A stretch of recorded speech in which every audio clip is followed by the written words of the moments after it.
Good morning. आज हम लोग हिंदी व्याकरण के अंतर्गत समास को शुरू करते हैं।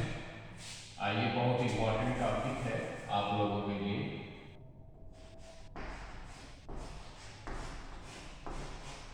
समास।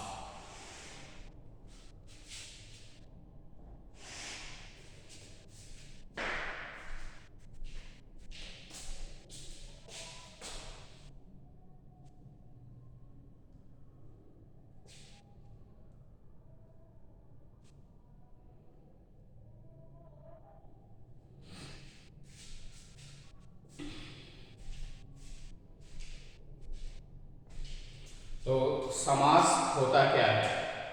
समास होता क्या है, आइए देख लेते हैं। जिस प्रकार से संधि बनती है दो शब्दों के मेल से, इसी प्रकार से समास बनता है। दो या क्या बोलते हैं इसको, दो या दो से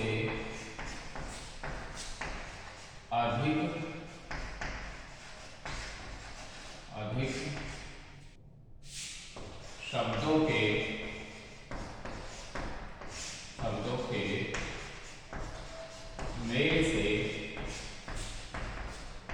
मेल से समास बनता है। समास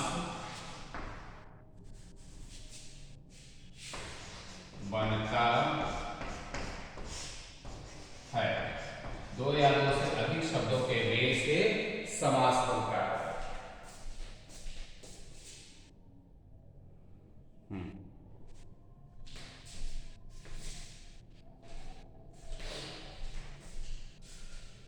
दो या दो से अधिक शब्दों के मेल से समास बनता है। और समास का हम कह सकते हैं कि शाब्दिक अर्थ क्या होता है? शाब्दिक अर्थ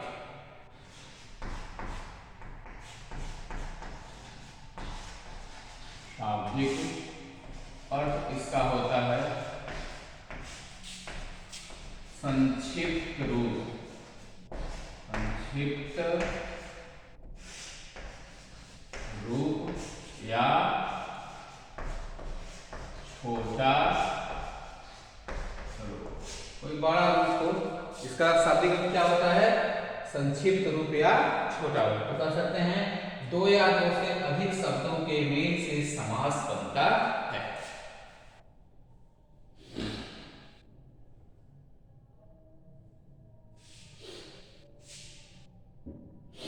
अब एग्जाम्पल में जैसे हम देख लेते हैं, संक्षिप्त रूप जैसे होता है राजा की कन्या। राजा की कन्या, अब इसको क्या बोल रहे हैं शार्ट रूप में? राज कन्या। राज कन्या। ऐसे हो गया 10 सिर वाला। 10 सिर वाला, तो दो शब्द नहीं बल्कि कई शब्द होंगे। 10 सिर वाला, इसको बोलते हैं दशानन। क्या बोलते हैं? दशानन। ठीक, ऐसे हो गया।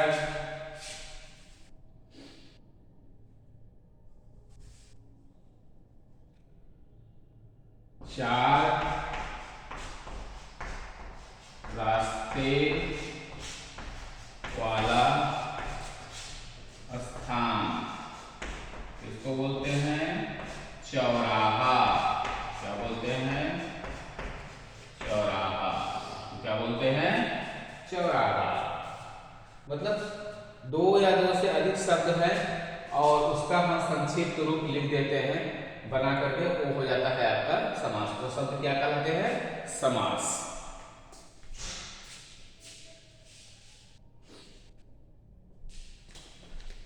तो उम्मीद है कि परिभाषा आपकी जो भी दिया है शॉर्टकट में वो स्पष्ट हो गई होगी कि समास क्या होता है।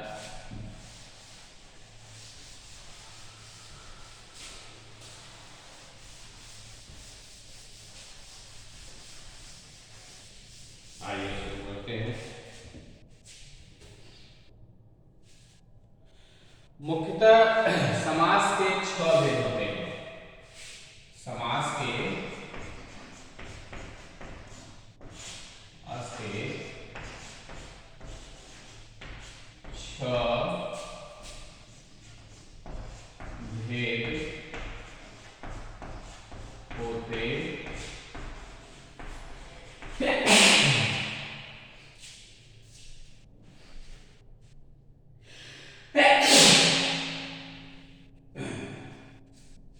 समास के 6 भेद होते हैं। तो कौन कौन से होते हैं आइए देख लेते हैं। पहला अव्ययी भाव समास। अव्ययी भाव समास। दूसरा द्विगु समास। दूसरा है द्विगु समास। तीसरा है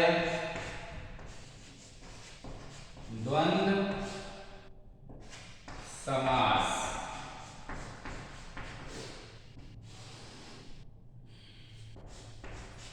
चौथा है आपका कर्मधारय।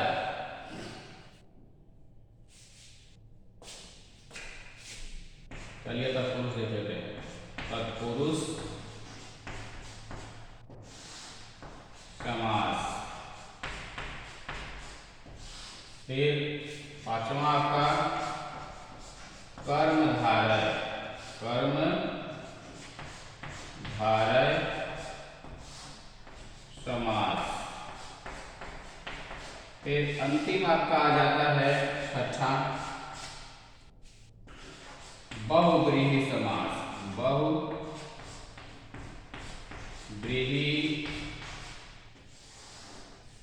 समास।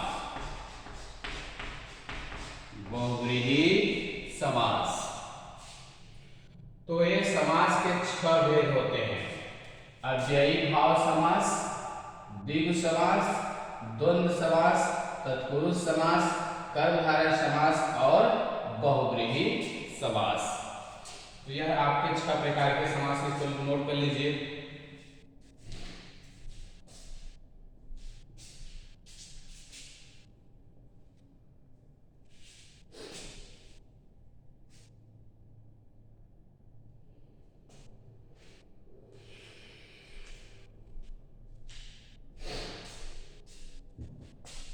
आइए सबसे पहला हम लोग शुरू करते हैं अव्ययी भाव समास।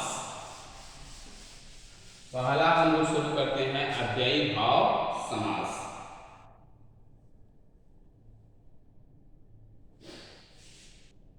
इसकी परिभाषा हम लोग देख लेते हैं। परिभाषा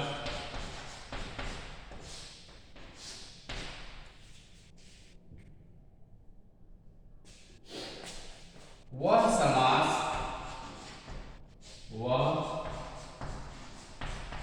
समास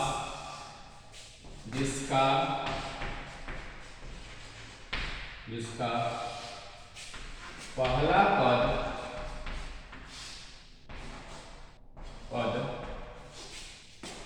उपसर्ग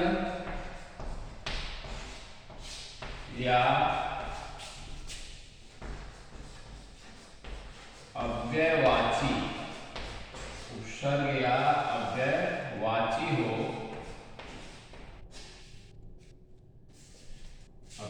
हो, उसे अव्ययी भाव समास कहते हैं। अव्ययी भाव समास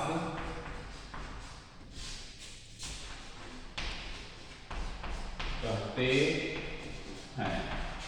उसे अव्ययी भाव समास कहते हैं। वह समास जिसका पहला पद उपसर्ग या अव्ययवाची हो उसे अव्ययी भाव समास कहते हैं।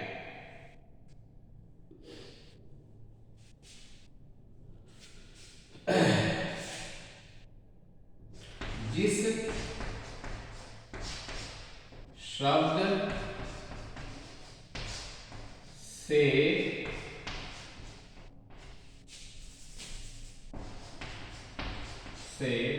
पहले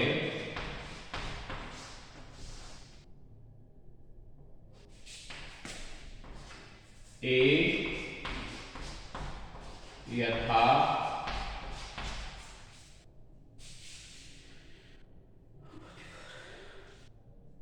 ए यथा प्रति भर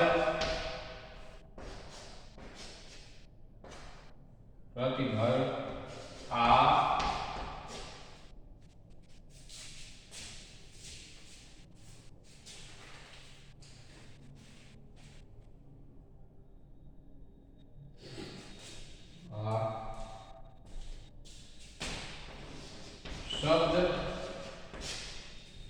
शब्द आए वह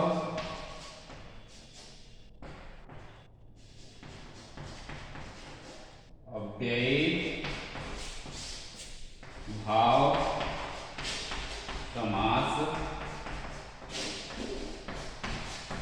होगा। वह अव्ययी भाव समास होगा। एक पूरा स्क्रीन आ रहा है।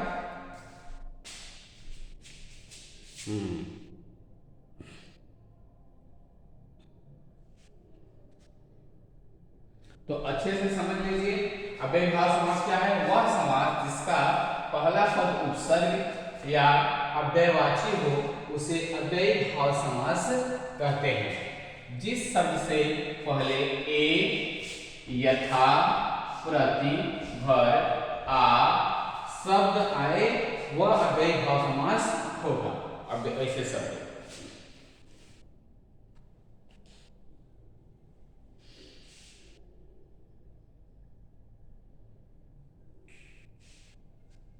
अब इसका एग्जाम्पल हम लोग देख लेते हैं। उदाहरण देख लें।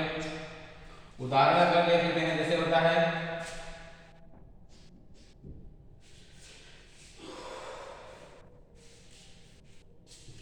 यथाशक्ति,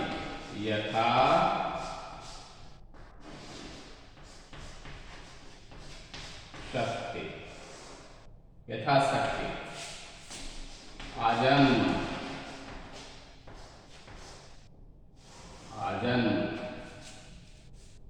प्रत्येक,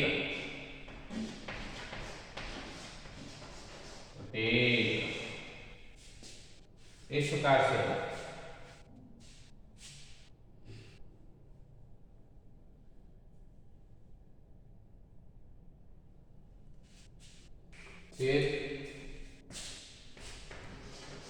जैसे बेअसर,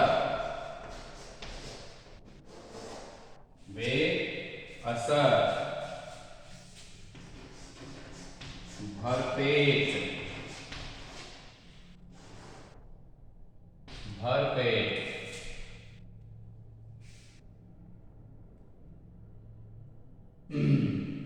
और कुछ एग्जांपल दे दें आप लोगों को।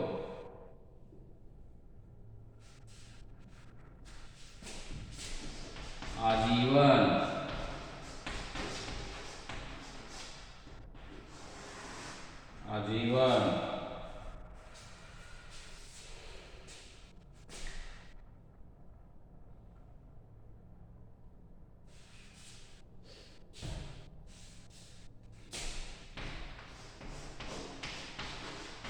प्रतिवर्ष, बेशब्द,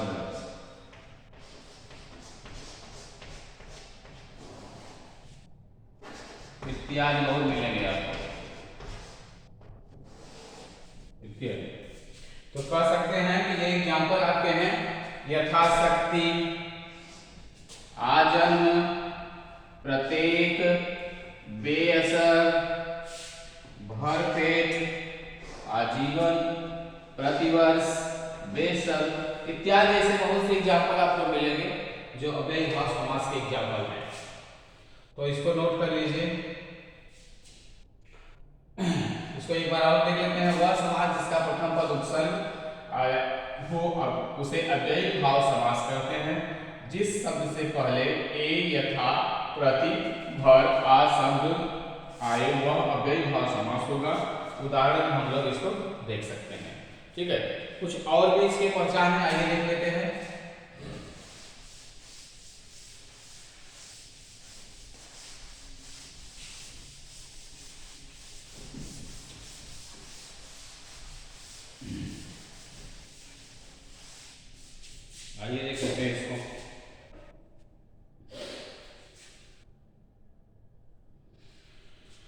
एक कंडीशन और होता है, जैसे जब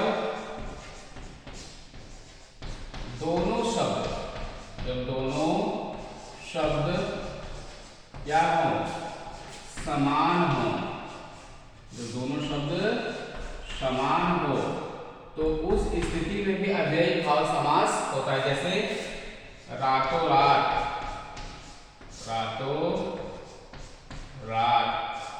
जैसे दिनों दिन,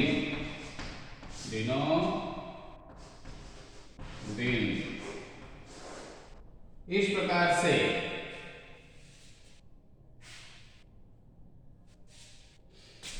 जैसे घर, जैसे हाथों हाथ,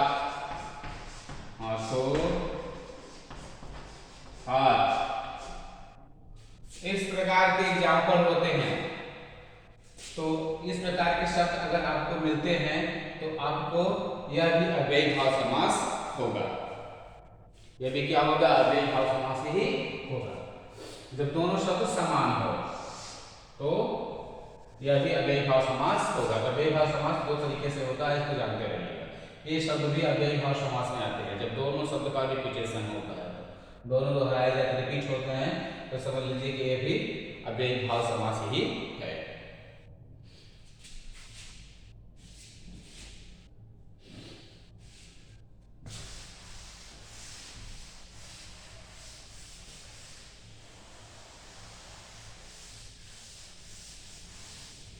आइए दूसरा हम लोग देख लेते हैं, द्विगु समास। दूसरा क्या है, द्विगु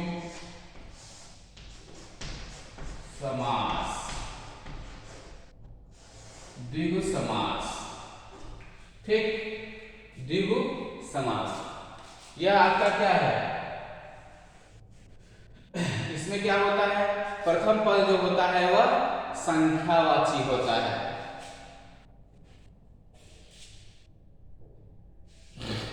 देख लेते हैं, प्रथम पद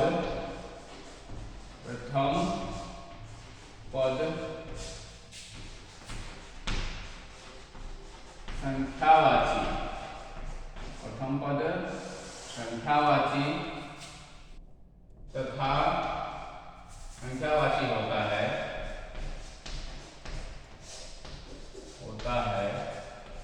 तथा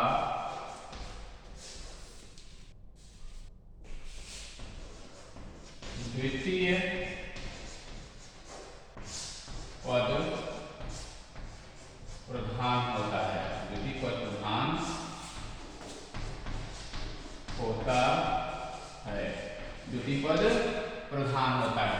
प्रथम पद संख्यावाची होता है तथा द्वितीय पद प्रधान होता है। इसकी पहचान बहुत सरल होती है, जैसे कि द्वि है, द्वि का मतलब दो या अर्थात क्या है, यह एक संख्या है। क्या है, संख्या है।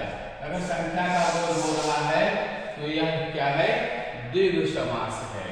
तो संख्यात्मक जो आते हैं वो क्या होते हैं, द्विगु समास आते हैं। ठीक,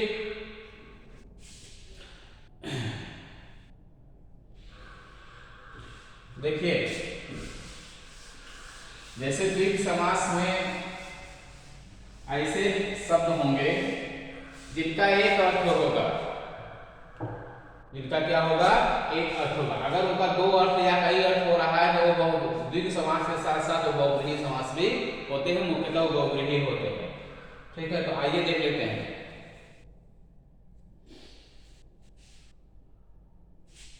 जैसे पंचमुखी, उदाहरण हम लोग देख लेते हैं। पंचमुखी मतलब जैसे हो गया, मतलब 5 मुखों वाला, 5 मुखों वाला, 5 मुखों वाला। जैसे हो गया त्रिरत्न,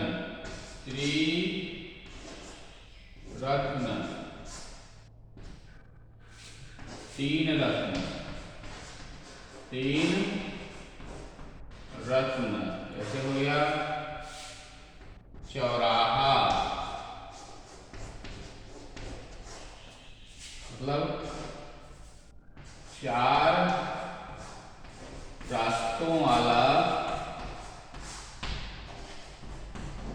वाला, चार रास्तों वाला स्थान, चार रास्तों वाला स्थान। जैसे हो गया त्रिभुज, त्रिभुज, तीन, तीन भुजाओं की आकृति, तीन भुजाओं की आकृति, त्रिभुज का मतलब तीन भुजाओं की आकृति। जैसे हो गया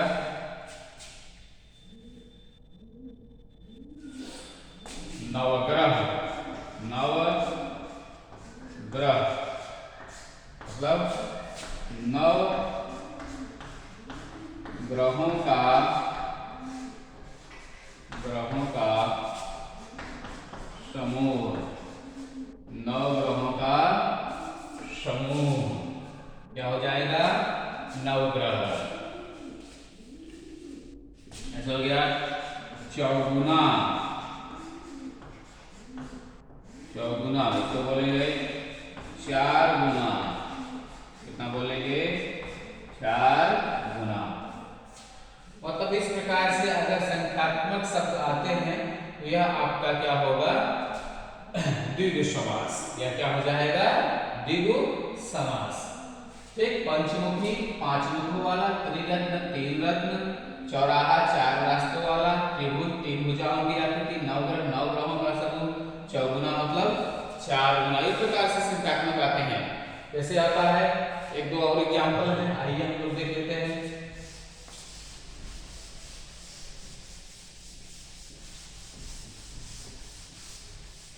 ऐसे है पंचतत्व, पंच तत्व। ठीक, पंच तत्व।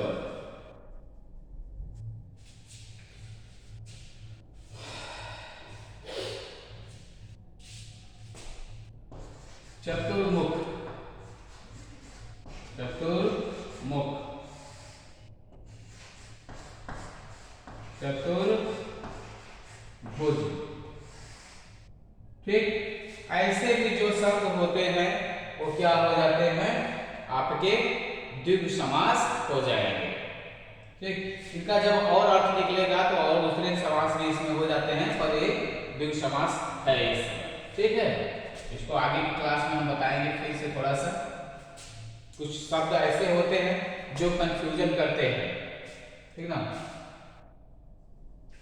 तो यह आपका पंचतत्व, चतुर्मुख, चतुर्भुज यानी संख्यात्मक अगर बोध हो रहा है तो वह आपका द्विगु समास होगा।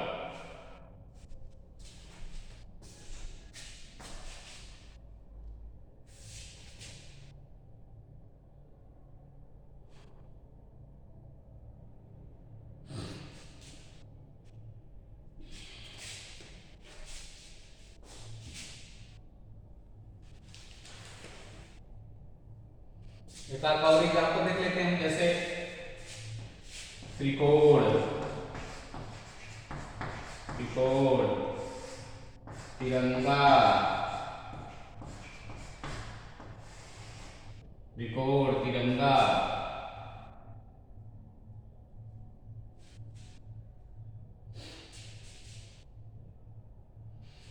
ठीक, तो उम्मीद है द्विगु समास आपको समझ में आ गया होगा। आराम आराम से पढ़ते चलिए, कोई जल्दबाजी नहीं है, थोड़ा ही पढ़िए, उतना तैयार होता रहे। अगला आपका आता है द्वंद्व समास। अगला आपका आता है द्वंद्व समास। अब आगे आपके जो चार बचेंगे उसमें से कल दो पढ़ाया जाएगा। द्वंद्व समास पढ़ा देंगे, कर्मधारय पढ़ा देंगे, तत्पुरुष में समय लगेगा, उसको देखा जाएगा। ठीक ना। द्वंद्व समास तीसरा, द्वंद्व समास।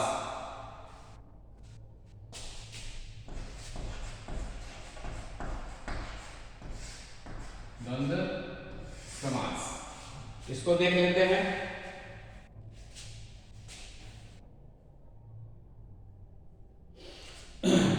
इसमें कहा जाएगा जहां प्रथम पद एवं द्वितीय पद दोनों क्या हो, दोनों प्रधान हो, दोनों क्या हो, दोनों प्रधान हो। ठीक, दोनों प्रधान हो, वहां पर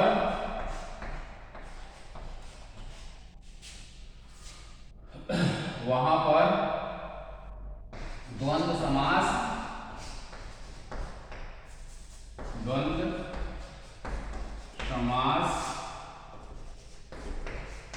होता है, वहां पर द्वंद्व समास होता है जहां दोनों प्रधान। इसमें संकेत क्या है, जोड़ी का बोध हो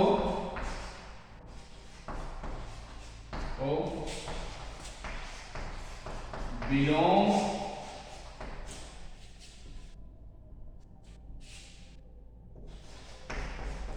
शब्द का प्रयोग हो, विलोम शब्द का प्रयोग हो। तो यह क्या हो जाता है आपका द्वंद्व समास।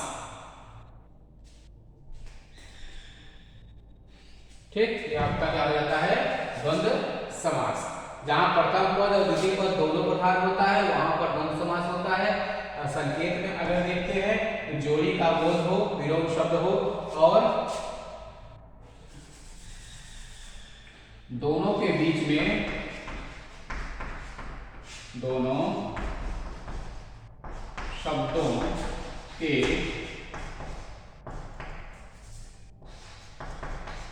बीच में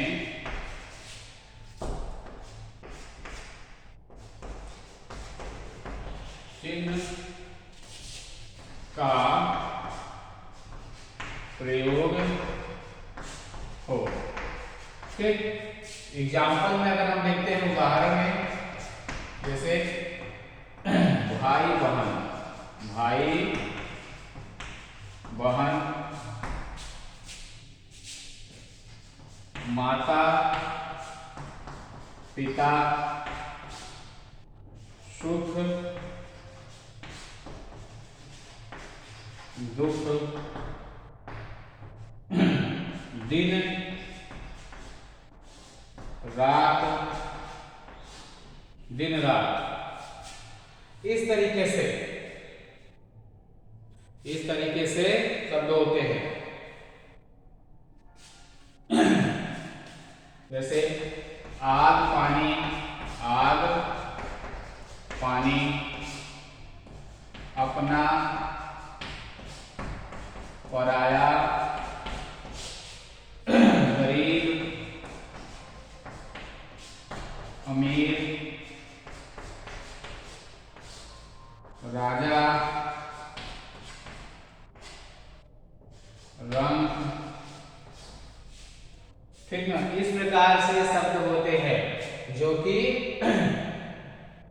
इसमें योजक चिन्ह बना होता है और साथ ही साथ ये विपरीत भी होते हैं और जोड़े वाले शब्द होते हैं। कौन से शब्द होते हैं? जोड़े वाले शब्द होते हैं।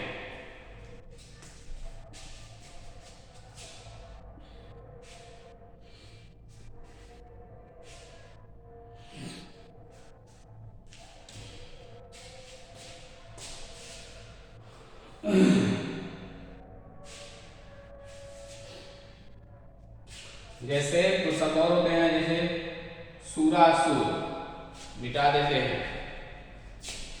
इसको नोट कर लीजिएगा, आप लोग स्क्रीनशॉट मार लीजिएगा।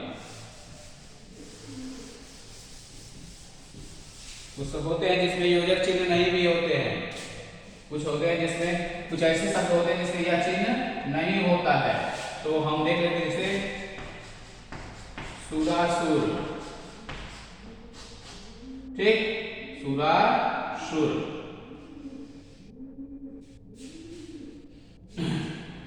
इसमें और शब्द का लोप हो जाता है, और शब्द बीच में दिखाई नहीं देता, और शब्द दिखाई, जैसे इसमें और एक नियम लग जाता है,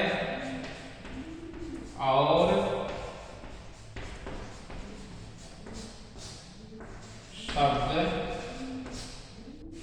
शब्द का लोप होता है। दूसरा नियम आपका है, या अगर पहला नियम मान लें तो दूसरा और शब्द का लोप होता है। जैसे सुरासुर, जैसे क्या हो गया, सुरासुर।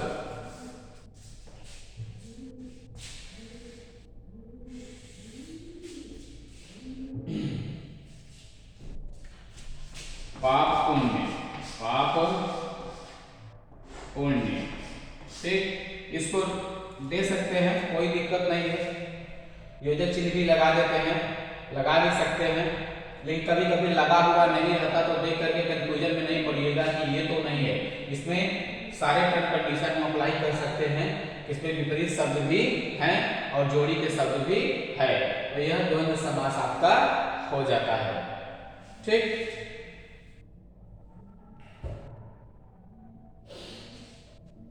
और जैसे हानि लाभ, हानि लाभ, ठीक,